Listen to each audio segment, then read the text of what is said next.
senhoras e senhores! Tudo bem por aí do outro lado? Atenção! Está começando agora o segundo episódio da nossa série Civilizações Perdidas da América. Então, minha gente, é uma satisfação muito grande poder estar aqui falando com vocês agora.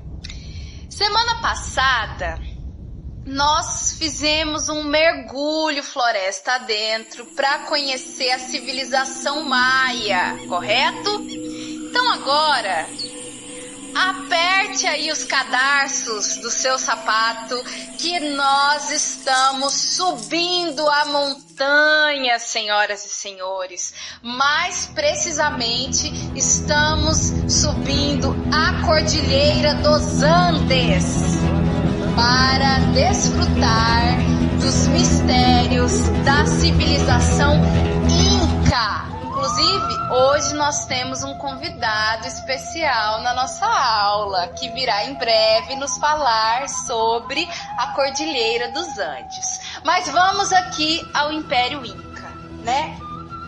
Esse império foi o maior império indígena da América. E ele se tornou um império tão grande, por quê? Porque, na verdade, esse império se construiu da união de outros povos. Ali na Cordilheira dos Andes, no decorrer dos milênios, foram se desenvolvendo diversas nações, que a gente vai chamar de nações andinas. Por que andinas? Porque estão na Cordilheira dos Andes, né? E essas nações, em um determinado momento, começaram a se unir.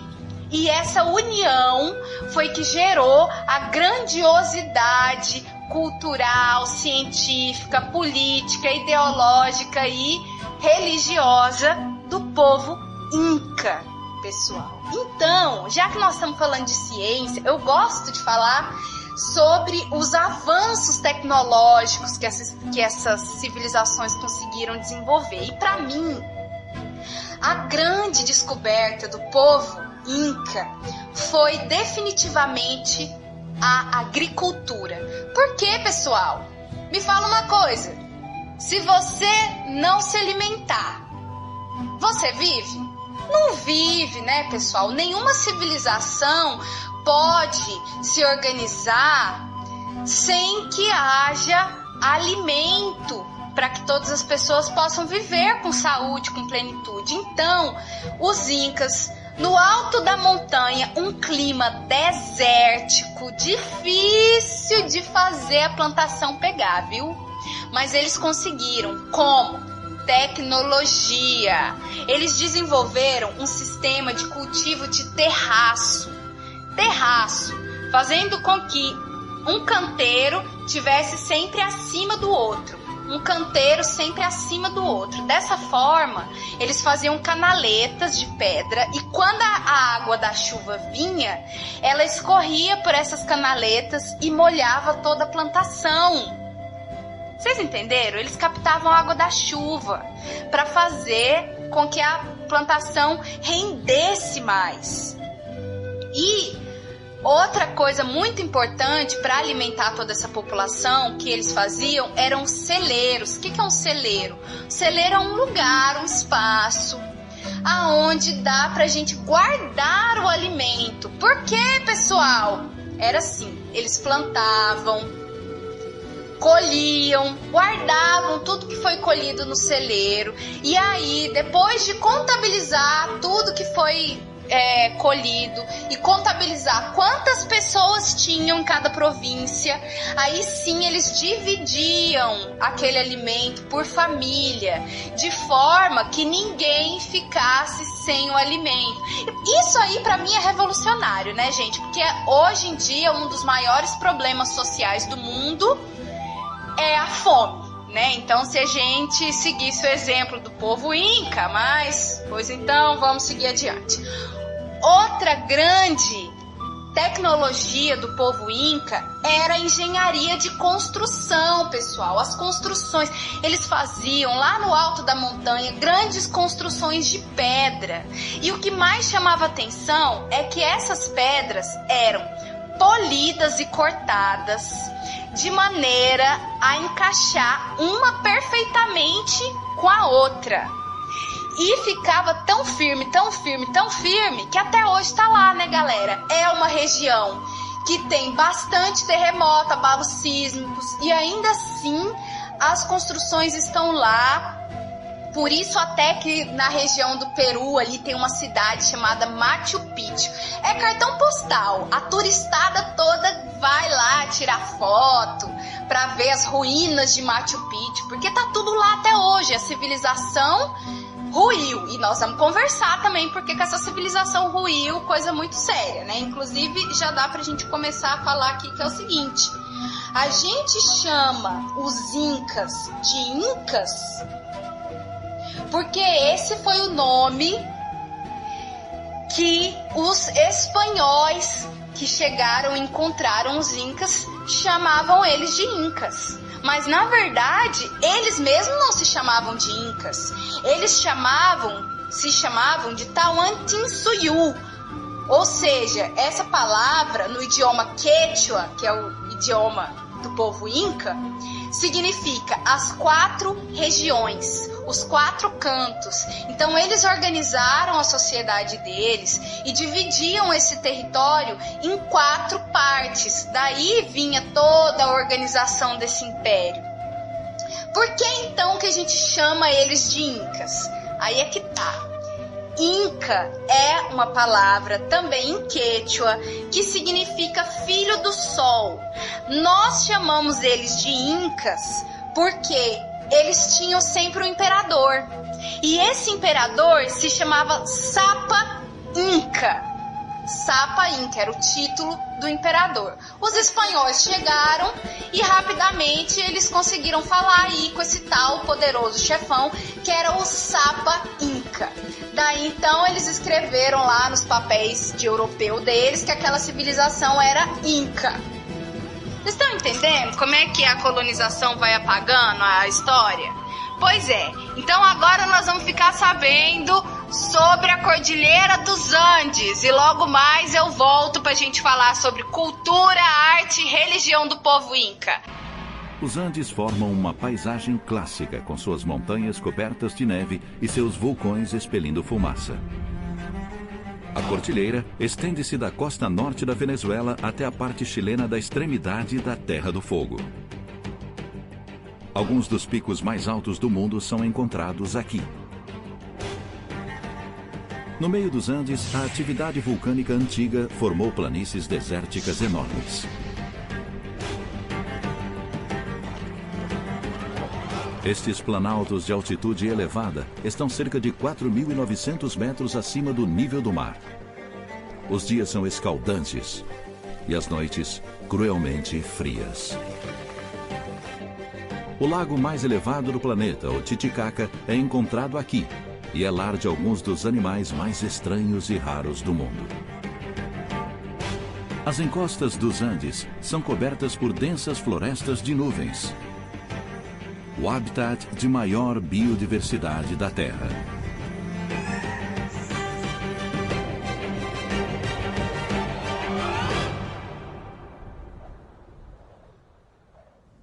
Galerinha, agora o nosso mergulho é na arte, na cultura e na religião do povo inca.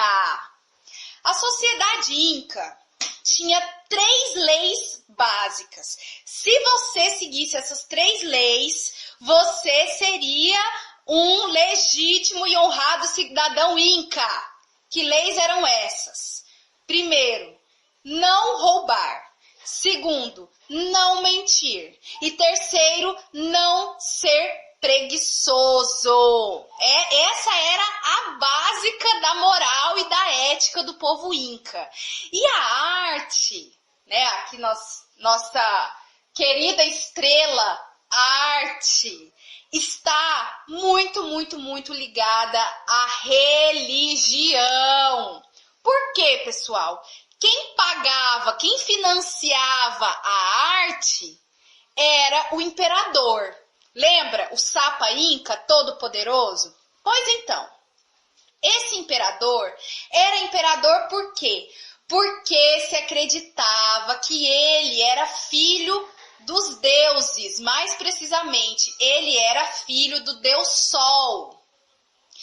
Então, o trono ia passando de pai para filho e se acreditava então sempre que aquele imperador, ele era filho dos deuses. Então ele financiava uma arte que estava muito ligada a essas questões religiosas. E lembram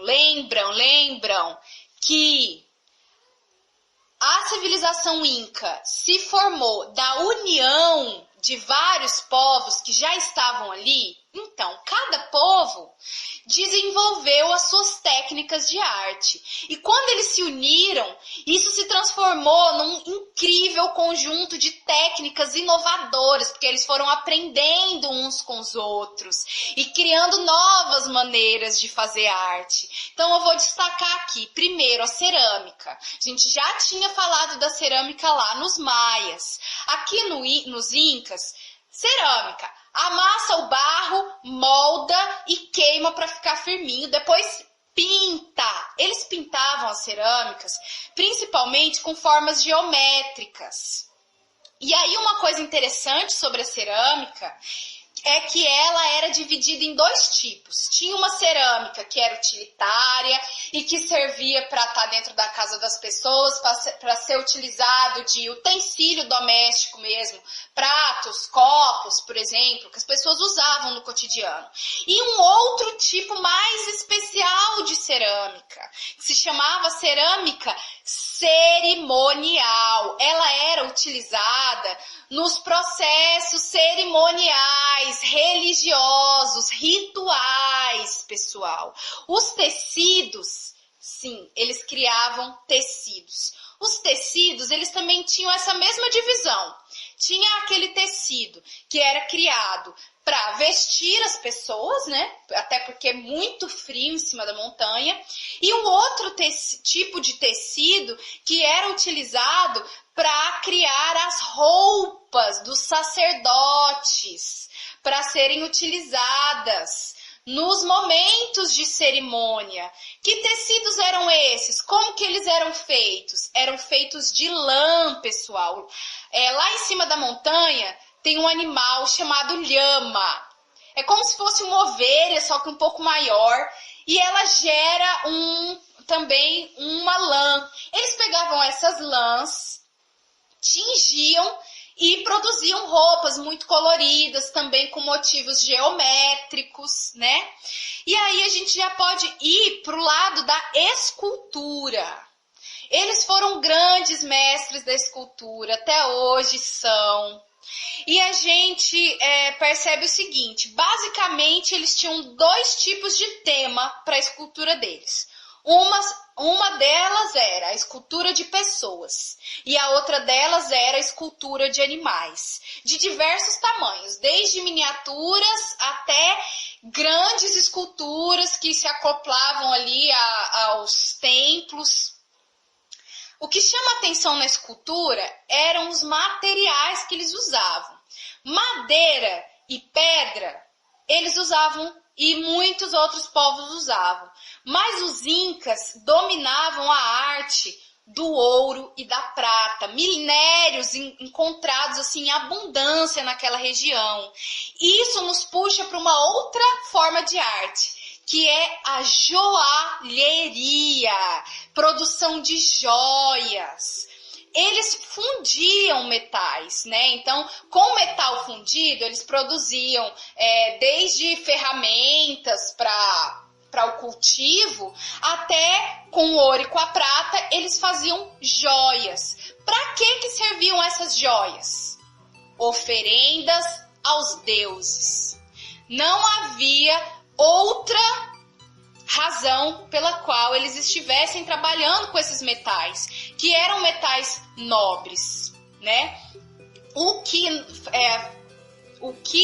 é um pouco difícil da gente aguentar é que foi justamente a fome pelo ouro muito abundante naquela região que fez com que os espanhóis chegassem até lá e fizessem esse processo de colonização que culminou na destruição do Império Inca, né? Então eu vou falar um pouquinho agora sobre a religiosidade, assim, mais ou menos como é que era a religiosidade dessa galera. É uma religiosidade que está muito ligada à natureza. Então, a divindade maior, masculina, era o Deus Sol. Eles chamavam de Taita Inti. E a divindade maior, feminina, era chamada de Pachamama. A gente pode entender ela como Mãe Terra. Pachamama, tierra buena. Pachamama, tierra mía. ¿Acaso estás sufriendo? ¿Acaso estás muriendo? ¿Quién te está matando, Pachamama? ¿Somos nosotros? ¿Somos los humanos en nuestra inconsciencia? Ya no llores, ya no estés triste. Te cuidaremos, Madre Tierra, te protegeremos. Hablaremos con los dioses para que todo cambie y elevaremos una canción, una oración. Así seguirás siendo aire puro, fuego sagrado, agua cristalina, tierra bendita, vida de la vida misma, Pachamama. Então, pessoal, vamos pensar um pouquinho sobre essa tal de colonização aí, que os espanhóis... como que foi esse encontro entre os espanhóis e os incas? Para começo de conversa, quem tinha uma estreita relação com os incas era o povo Guarani. Lembra deles? Já falei deles em aula algumas vezes, pretendo falar mais, mas tem que estudar, né? O povo Guarani já conhecia, como eles são nômades, né? Eles vão sempre migrando de um lugar para outro. O povo Guarani é um povo que caminha, porque eles estão sempre em busca de uma terra, a terra sem males, que para eles é sagrada. Por isso que eles estão sempre migrando.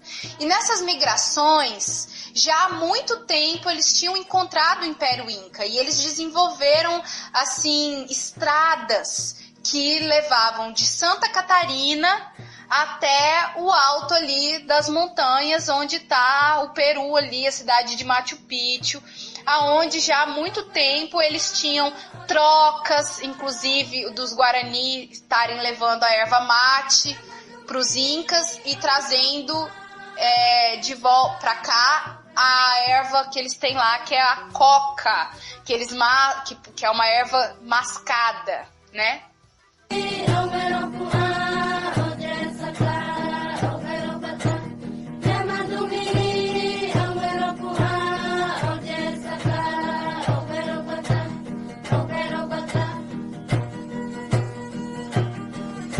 Essa música que a gente está ouvindo é uma canção tradicional da cultura Guarani.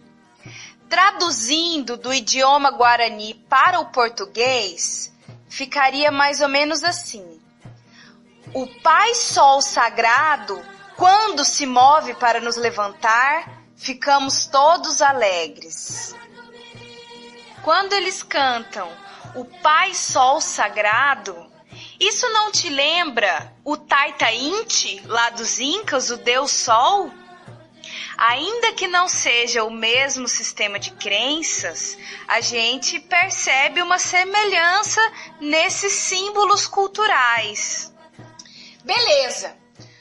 Os espanhóis chegaram ali em Santa Catarina, já estavam sabendo da existência de um povo que tinha ouro. Eles estavam atrás de quê? De ouro. Então, bateram um papo lá, ficaram sabendo que tinha essas trilhas já abertas e eles foram seguindo então esse caminho que tinha sido aberto antes pelos Guaranis. Chegaram lá, a sociedade inca estava no auge e eles meteram o olho naquele ouro todo. Bateram um papo com o Sapa Inca, que na época era um tal de Tupac, Capac. Tupac é outro. Era o Capac. Era o Inca ali daquele momento.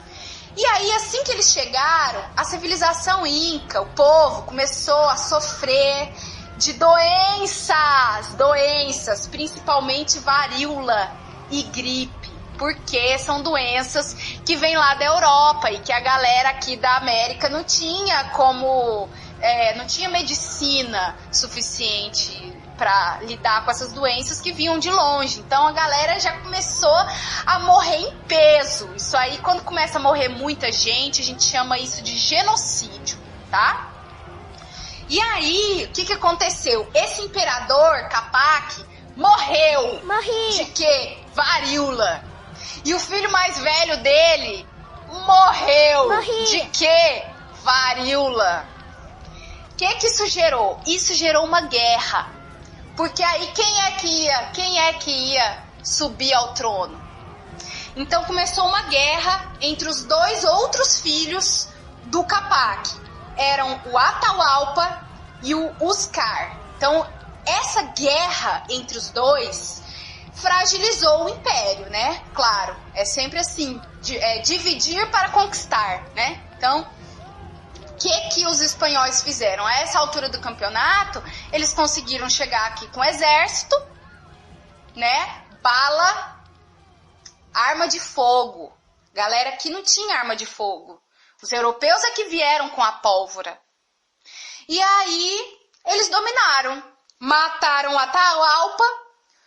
Pouco tempo depois, mataram o Ascar, não antes de roubar bastante ouro.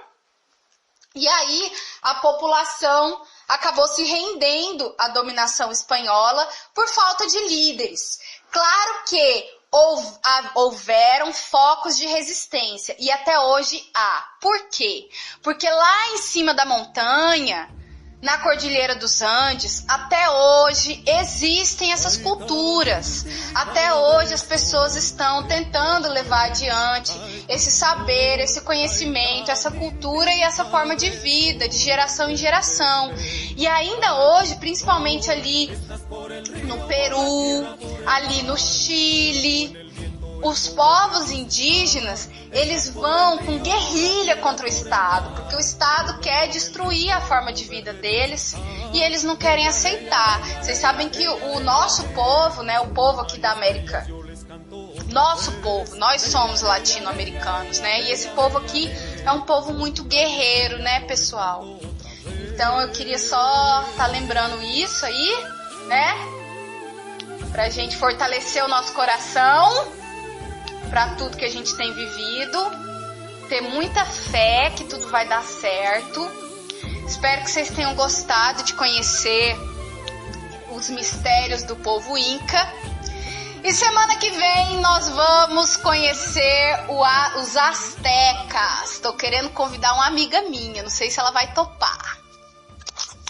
Beijo!